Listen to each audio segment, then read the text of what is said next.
Welcome to the Rebirth International podcast. I'm CEO Dan Mariaschin. Thank you for spending some time with us today. One brief housekeeping note, check out our video interview series, Conversations with B'nai B'rith, on Facebook and YouTube. You'll find discussions with historians, journalists, Middle East experts, even an astronaut and an NFL player.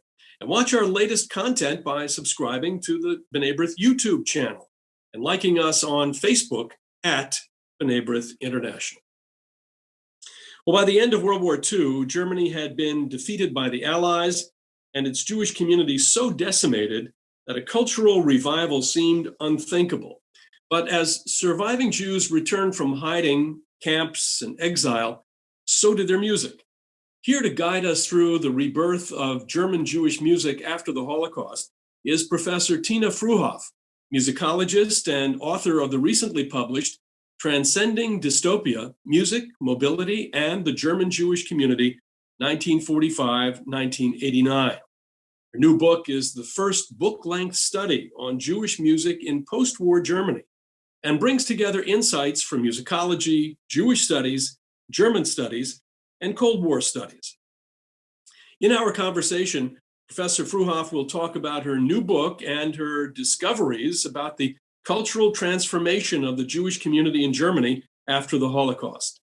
An award-winning music historian, Professor Fruhauf, will also speak about how the arrival of Jewish immigrants during the 20th century impacted the American musical scene. Professor Fruhauf currently teaches at Columbia University and serves on the doctoral faculty of the Graduate Center at the City University of New York. She has published several books and contributed numerous book chapters and encyclopedia entries on German Jewish music culture. Professor Fruhauf, thanks for being here. We're so pleased that you can join us today.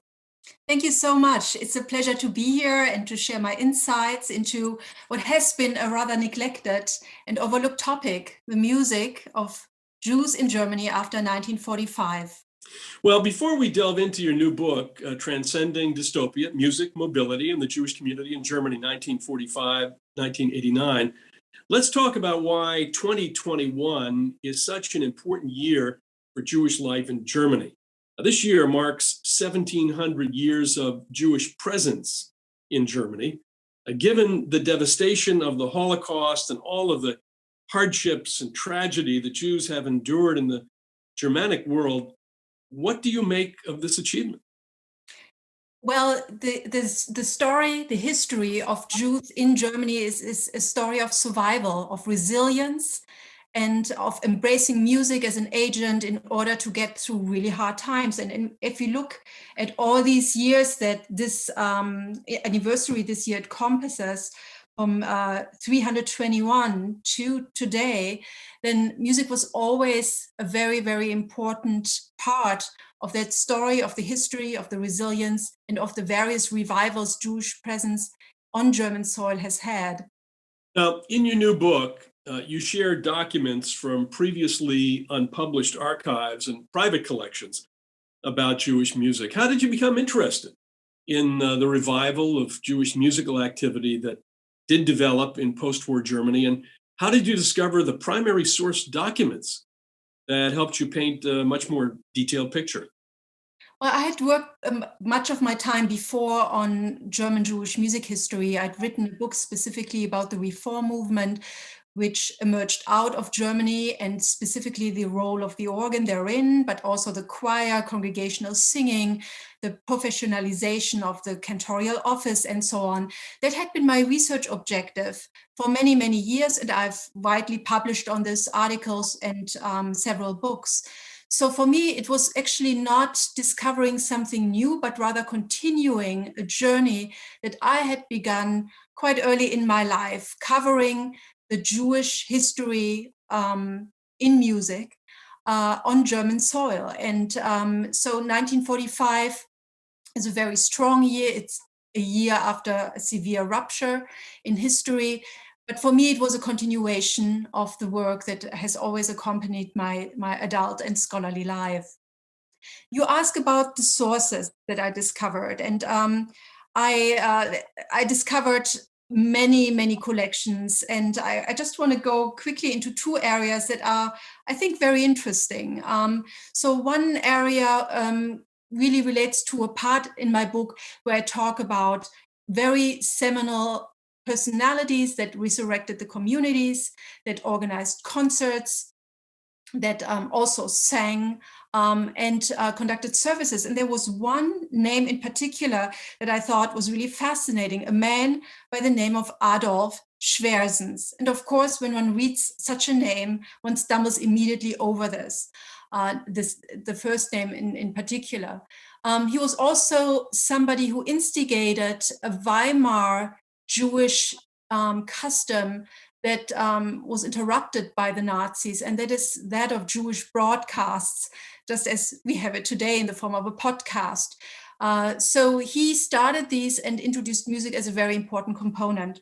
And I found out a lot of interesting things about this man. He was a radio singer. He was very well versed in music and had a lot of different kind of educational backgrounds.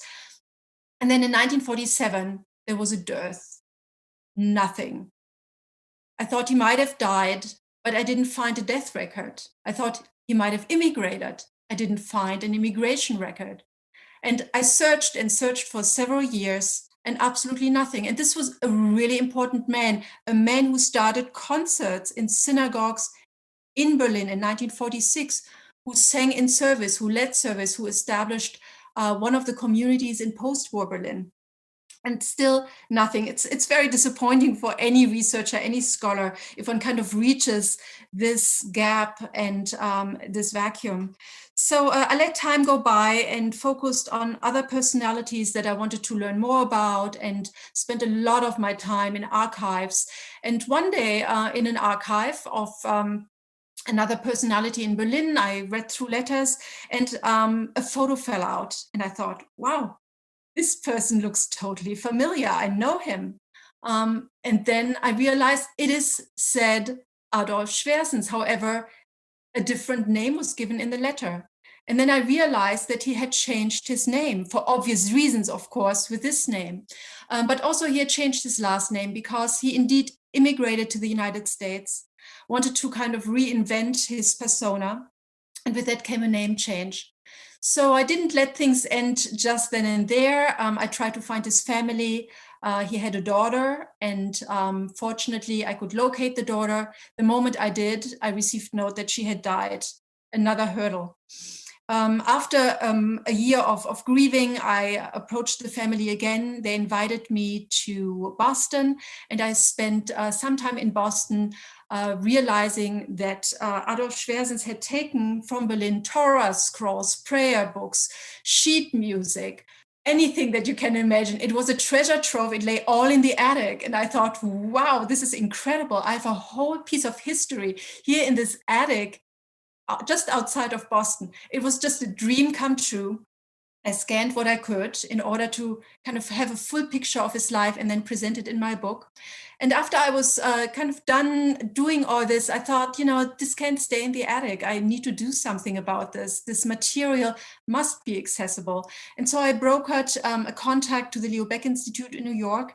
And as of a few years ago, this collection is now at the Leo Baeck Institute and can be accessed by all kinds of scholars. So this is a very long description of a path. I could actually speak about many similar paths, about finding people who have survived the camps and left and took materials with them, primarily to the United States. Yeah. Let's just back up a second, because it's a fascinating story and leads to my question. In 1933, there were over 500,000 Jews in Germany. In 1950, so 5 years after the war, there were about 37,000. Many of them were Polish Jews who had made their way to the displaced persons camps. So in terms of German Jews per se, there really were very, very few. So the Jewish population, of course, there and around Europe had been brutalized and the vast majority murdered. What was it like for a German Jew during this time to what motivated them to go back to their country in which they had endured such hatred and brutality? Well, those who left did not endure, not all of them endured that brutality. So there was a huge chunk that left in 1933, very early on, foreseeing what atrocities would be coming for the Jewish population of Germany. So many of them who returned to a Germany that was not the Germany of 1938. So they really returned to what they still experienced or thought of as Weimar Germany, the rich Germany that actually offered Jews all kinds of possibilities in the arts and beyond. And so this return was a different return. But then there were also those who turned. They did not return, but they turned to Germany in 1945. Think of being in Eastern Europe, having lost your home, being surrounded by Polish Jews or by Polish people, I'm sorry, and you don't feel safe. Where do you go? And it seems like an irony of history to go, of all places, to occupy Germany. But occupied is here the key word. Germany was in the hands of four powers. Each of them took the Jewish question very seriously and established displaced person camps in order to help Jews to find themselves after 1945. So depending on which period we are talking about different numbers.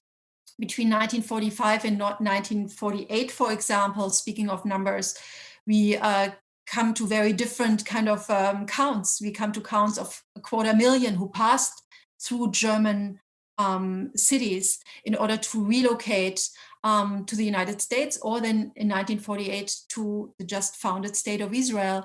So it was a very heterogeneous situation depending on where people were coming from, if they had left before, when they had left.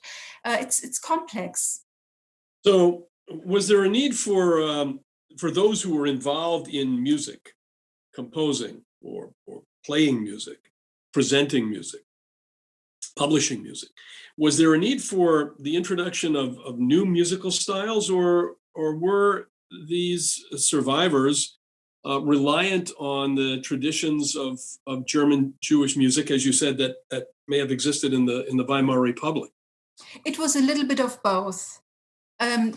The majority wanted to really hang on to what they knew, to kind of see continuity. And there was a lot of continuity until about 1949. And then in East Germany, even more continuity really pervaded East Germany much more than West Germany, with the division of the states, because of the demographics of Jews who settled in each of the two Germanys. So then there was, of course, a different crowd that wanted to have perhaps not new musical styles, but new musical pieces. And we can see this, for example, in Yiddish theater. Yiddish theater, which was performed in displaced person camps like Bergen-Belsen. After it was liberated, it became a displaced person camp. And Yiddish theater performances were vital to establish a sense of Jewishness and identity. And for some in the Yiddish theater world, it was very important to play the classics on stage. But for others, it was really important to digest what had happened in the camps and to put in new pieces that actually reflect on what have happened. So this is not so much about music, Jewish music. Yiddish theater is musical theater. This is not so much about the music itself, but rather what it means and the text that it is based on.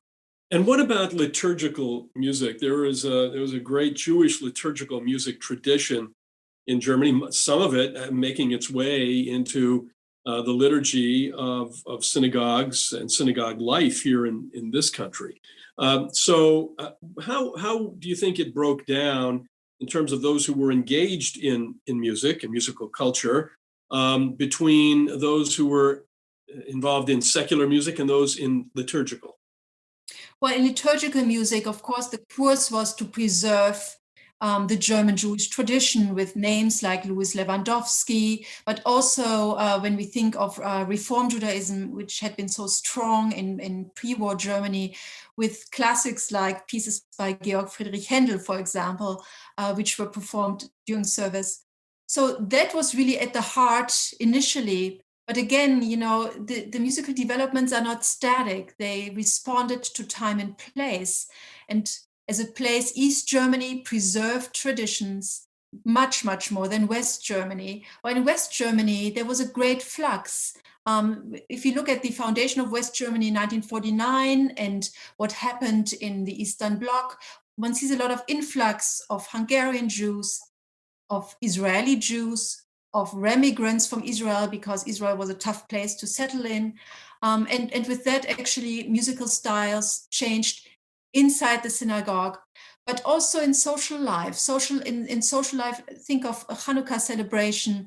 Hanukkah celebrations, especially, I'm thinking of a community like Hamburg or Frankfurt. It was not just alone about let's hold on to the past, but also bring in something that actually is meaningful at this present point in history. And that was Israeli music. That was extremely important. So who are some of the musicians who impacted and furthered the reconstitution of musical life in Germany? One I mentioned, Adolf Schwersens. I like to mention him again because he's really forgotten, and he was so pivotal in these 2 years that he worked out of Berlin. One other really important person to name is Estrongo Nachama, who had a very long legacy. He was the cantor, later the Oberkantor at Pestalozzi-Straße Synagogue in Berlin. He was a Greek-born Jew who survived Auschwitz and wanted to make Berlin his way station, and then became enthralled with the German Jewish tradition and was taught in the same by the previous cantors who had survived in underground hiding or who actually returned from camps like Terezin. And he was certainly seminal. He was seminal across borders too, because he was Greek-born. He distributed his musical knowledge, his repertoire, and his amazingly beautiful voice across borders. He traveled to East Germany, he traveled to West Germany. He could actually very well collaborate with non-Jewish choirs, such as church choirs, and really reached out to Germany at large. He was kind of the glue for a divided Germany during the Cold War period. And that through singing. Louis Lewandowski, I mentioned some classical repertoires. He had kind of a quite wide spectrum for somebody who was musically self-trained or not conservatory trained. And how much did music contribute to the broader cultural scene for Jews in Germany? I just say parenthetically, of course, Germany to B'nai B'rith, in terms of our international family, played a very important role. I mean, in 1933, on the eve of Hitler coming to power, there were more than 100 branches of B'nai B'rith in Germany, hardly a town or a city with any Jewish population that didn't have a branch. And of course, in many cities, Berlin at that time had about 160,000 Jews, very large Jewish community. And B'nai B'rith played a very important role in the cultural life of the Jewish community in Germany. So how much, we had music, we had literature, I mean, other things, theater, other things that go into making a cultural whole, the entirety of culture. So how much of a part did music play in this? A hugely important part, because music spoke to their soul. It reflected their identity, who they were. And it actually also was a sense of normality on the one hand, and then also a tool to digest the trauma. If you think of actually music as a tool or as kind of an entity that can help in alleviating traumatic experiences, music was used as such in the post-war period quite strongly. There were so-called liberation concerts that were specifically put on in order to celebrate survival. Jews didn't want to see themselves as victims, but as survivors. And music is an expression of that. Here we are, we can be heard, not just to our words, but to something that aesthetically has been so important to the Jewish community, not just in the synagogue, but also in mainstream life ever since the Haskalah and the Jewish emancipation in the 19th century. Well, when we think of the horrific losses of the Jews in Germany and Europe, and we talk about those who were reconstructing this life afterwards, one can only pause to think, and I do this many times, and I'm sure you do as well, to think how many great musical geniuses and minds, composers, musicians that there would have been, and had there been no Holocaust. Think of the tremendous losses, not only, of course, in the field of music, but in many other fields as well. And do you find that in writing about this, that in Germany itself, I'm not talking about in the Jewish community only, but that in Germany itself, there is great interest in the kind of information that you have gathered? I do think that. And I think that there is general interest and genuine interest in Jewish music that goes beyond the shores or the boundaries of the Jewish community. There are two chairs for Jewish music, one in Weimar and Hanover. And there are institutes of fostering Jewish musical performances, not for the Jewish community, but for the mainstream. There are choirs specifically devoted to performing Jewish music in all its breadth. And one of the choirs I want to mention, because it is quite spectacular, it's the Leipziger Synagogalchor, a choir of non-Jews who operated under the socialist regime in the GDR. And so there has been a tremendous interest in that. And this interest doesn't come from anywhere. And here I'm speaking not about the Jewish community, but about the non-Jews in Germany.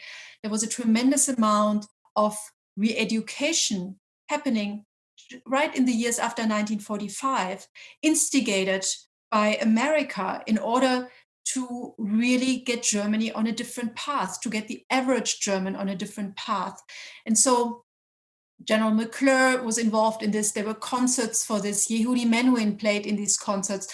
So there was really an understanding that music is an important part in re-educating Germans about Jewishness and about their silent, passive, and yet still kind of complicity in the Holocaust. This kind of reintegration we can see, by the way, very, very easily on the concert programs, which after 1945 always included a piece of Mendelssohn, who was banned under the Nazis. Well, let's turn to another book that you wrote, Experiencing Jewish Music in America, published in 2018.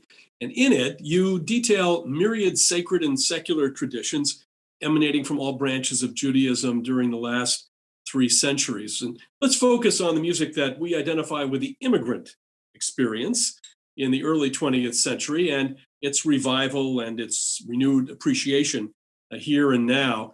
While writing and researching that book, cataloging so many styles and genres, how did you arrive at a definition of American Jewish music? Well, this was really hard. And looking at my text very closely, I didn't quite try to arrive at a definition, because I realized throughout the 20 years of my work that Jewish music needs to be redefined, defined and redefined over and over again as it kind of grows throughout history. Think of the following. You mentioned the arrival of immigrants, specifically in the early 20th century. These were mainly Eastern European Jews who arrived at that time, fleeing Russia and pogroms. They performed klezmer, they performed on the Yiddish stage. If we now go forward 70 years further, and we actually look at what Yiddish means today, in New York, for example, where one has a Yiddish festival every December happening with a lot of young people participating, you see a fusion of Yiddish styles with punk and rock and other styles. A definition of Jewish music, thus, in the early 20th century would be a very different definition for those styles that emerged later on as the Jewish population continued to kind of bring in new styles, bring in new performances, and kind of let Jewish music evolve as a facet that helps us to explain a phenomenon of culture and participation. Well, talk to us a bit about the Jewish community of New York, circa 1910 or so. My parents were immigrants. They were brought here as children to the United States, and they arrived at Ellis Island when the Jews came to Ellis Island, how did the importance of their musical traditions carry over in their new lives in America? And you've talked about the Yiddish stage and you've talked about klezmer music. It must have evolved through their exposure to new influences. And let's talk about the Yiddish stage for just a moment. There were really some monumental figures in that period of the Yiddish theater, which really blossomed around that time, early years of the 20th century, right through, unfortunately, the Holocaust. It did survive after, of course, but the number of Yiddish-speaking Jews, either through assimilation here in the United States or the number who were killed in Europe, really put the brakes on so much of that lovely Yiddish culture. But there were figures like Maurice Schwartz and David Kessler and Jacob Adler, but one really stands out, and that was Boris Tomaszewski. What would Tomaszewski, who started out singing in a choir in a synagogue, in a small synagogue in Europe, what would someone like that bring to Jewish music in America? Well, he brought a lot to America. Tomaszewski came in 1881. He was 15 years old. And what he actually didn't really have is a kind of rock solid profession. He did little jobs, but what he really had was a voice and musical knowledge through, as you mentioned, singing in a choir. And that equipped him well enough to actually join the Yiddish stage and the Yiddish theater. And so he was actually kind of an instrumental figure in one of the early productions, die Kischefmacherin, for example, also known as the Zauberin, the kind of magic woman. And he participated in this show on the Lower East Side, barely 15 years old. And that set off a tremendous path in which he influenced Yiddish theater, not only for New York or the Lower East Side, but also for America at large. He traveled to Detroit, to Baltimore, to a lot of different cities, distributed with his troupe, Yiddish theater. So he was much more than just an actor or a singer. He was an impresario, and as that, he was so instrumental for the dissemination of Yiddish theater throughout America. So his influence cannot be underestimated. So the numerous Second Avenue Yiddish theaters are associated with the creativity of composers whose music led to new Jewish musical expressions. And I'm thinking of people like Irving Berlin or George Gershwin, who must have in their youth either been exposed to or attended these shows and programs at the Yiddish theaters in New York City. And of course, someone like Gershwin, influenced also by elements of jazz, and ultimately created his own style. So how did it morph from the klezmer and what was going on in the Yiddish stage with the musical performances into Tin Pan Alley and to other expressions of either Jewish music or music created by Jews for the broader population? It's so interesting that you bring in George Gershwin, because he can tell us a lot. His trajectory can tell us a lot about really the evolution of Jewish music from the Lower East Side through Tin Pan Alley, through Broadway, but at the same time and in parallel also at the second largest enclave of Jews in the world, which is Harlem. And nobody talks really about that. But back to Gershwin. So he was born Jacob Gershwitz, and he grew up really on the Lower East Side, and grew up surrounded by Yiddish theater. And it's known that he frequented the local Yiddish theaters with his brother Ira. And that was really something that they grew up with, almost, we can say, with the mother milk. And that kind of upbringing processes took place that a lot of Jews experienced, and that is a process of acculturation. At that time, and we talk here about the early 20th century, a very kind of different world than Tomaszewski faced. In the early 20th century, the wish was really acculturation, becoming an American. This becoming an American is eternalized in The Jazz Singer, for example, also a kind of film that's close to Tin Pan Alley. Tin Pan Alley, an essentially Jewish industry, Jewish because everybody involved really had ties to the Lower East Side and was born Jewish, really allowed Jews who wanted to acculturate into America to actually kind of take their heritage and turn it into something new by writing songs that appealed to American mainstream. And Gershwin is a very good example for that. I think Berlin, an even better example for this, and Cole Porter, a very bad example because Cole Porter was not Jewish. But still people said he would write Jewish songs because there was a sensibility that was a remnant really of the Yiddish theater, kind of, the sensibility of the neshama, the kind of soul that was being imbued in these Tin Pan Alley songs. The 19th century into the 20th century, into halfway into the 20th century, also was a period of the great cantors, the great cantorial concerts.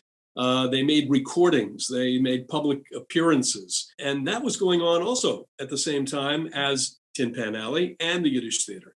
Can you comment about that, kind of the popularization, if you will, of liturgical music?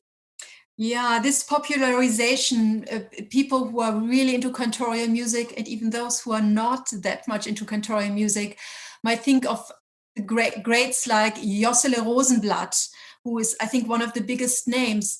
So what happened in the early 20th century? Why did such a golden age happen then and not 100 years earlier? It was the radio. It was really an important means in distribute vocal music, but also instrumental music, because we have early klezmer recordings from the same time, to the wider masses.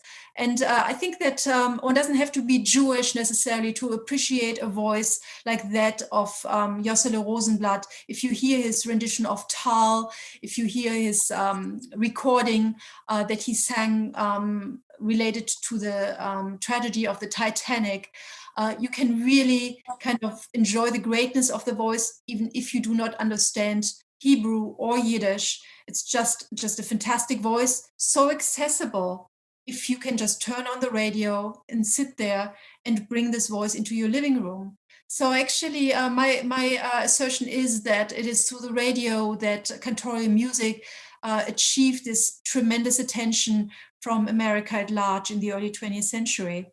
I think also there was a great deal of pride in hearing this music on a phonograph record, or in going to a concert. It was religious, but at the same time, it also was to hear the great voice. And of course, Rosenblatt was a giant, and there were others also at that time. If we can, let's fast forward to today. We mentioned the Yiddish stage. I attended a performance of Fiddler on the Roof in Yiddish last year, just before the pandemic hit. I think we're perhaps the year before, and there were several hundred performances of that show. So there you have the music of Harnack and Bach, two American Jewish composers, but a real Jewish story, a real history, and tunes that you could walk out of the theater humming and singing and sing. We think of them all the time. What do you think about that new trend? You talked about how there's some fusion with Yiddish in other places. Where is the future for this kind of music? Let me first go back for a moment to Fiddler on the Roof. It's a fascinating piece. If you think of their creators actually were inspired by Eastern European forms of musical expression, such as, for example, the Hasidic Nigun that kind of made its appearance in one or the other way in the musical. So the fiddler is actually, as it's already said in the title, also kind of puts on the spot really the klezmer musician, who becomes the icon really for balancing tradition and kind of new trends. So it's quite an interesting musical, and it really juggles so many things that the Jewish community can relate to, but also America at large, because quintessentially it is a Broadway musical. It is not related to the Yiddish theater world. Bringing it then back into Yiddish had a totally interesting effect. I was fascinated by it. As you, I attended not once, but twice and a third time. And I took my students actually from Columbia University because I think they must see it, and they were absolutely eager. This was such an interesting production. I'm so glad that you bring this back, because it was just heartwarming. It was simple. It was not kitschy. It was very kind of sober, but it had an undeniable warmth. And for me, this warmth came actually first from the language, the translation into Yiddish, which kind of brings a totally different sound into the music and into the whole expression of a production. But then also the actors who basically lived it. I'm thinking of the music director, Sizzle, who I'm very familiar and friendly with, and how he kind of shows up on stage, and he is not acting or playing, he is it. He's the clarinetist who embodies the show at that very moment as his reality. This made the show absolutely amazing. It really educated people, I think, about Yiddish in a very different way, not in an academic way, but in an emotional way. Yiddish has a sound that speaks to the heart. It is warm, it is comforting. It kind of really didn't feel folksy or kind of removed in any way, but it really felt authentic. And I don't like to use this term authentic a lot because it's very flawed, but it felt just right. And as such, actually, the show really represents a turn that we are seeing. I'm not sure if any of my colleagues have used the phrase of the Yiddish turn. We have seen so many terms in the academy, the spatial turn and other turns, but really in the Jewish musical world, there has been the turn towards the Yiddish. The younger generation is enthralled by Yiddish and wants to live it, relive it, reinvent it, shape it in different ways.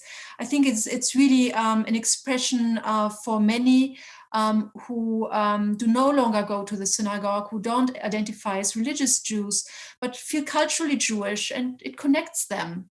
Well, there's no question. I think that in a way, we all feel a certain ownership of this musical, and because it's a combination, and also it crosses generations. I mean, it's based on the Sholem Aleichem stories, and Joseph Stein wrote the book, and Sheldon Harnick and Jerry Bach wrote the music. And then there was the motion picture. It was directed by Norman Jewison. So all of that is out there over generations. And then to be brought back, just hearing the Yiddish, not even being distracted by the English, just even if you don't know Yiddish, and most of the people going to those performances of the latest production did not speak Yiddish, but notwithstanding the fact that the translations were up on a screen. But there is a certain connection, as you've said, a certain ownership in a way of our history and our traditions and our music that really makes it really very special. And we hope for its long life on into many, many years ahead.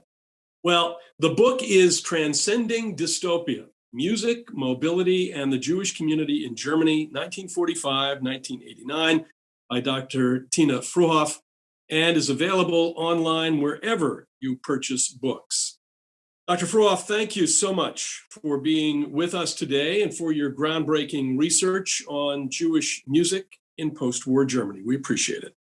Thank you so much. It was a pleasure. It was an honor, and be well. Well, if you're looking for more of our diverse content, visit our website, b'nai-b'rith.org, to listen to all of our conversations, podcasts, and live interviews. Huge thanks again to author Dr. Tina Fruhauf for joining me, and thank you for listening in. If you like what you've heard, make sure you never miss an episode by tapping the subscribe button on Apple Podcasts, Spotify, or wherever you get your podcasts. I'm your host, Dan Mariaschin. Talk to you soon again. Take care, everyone.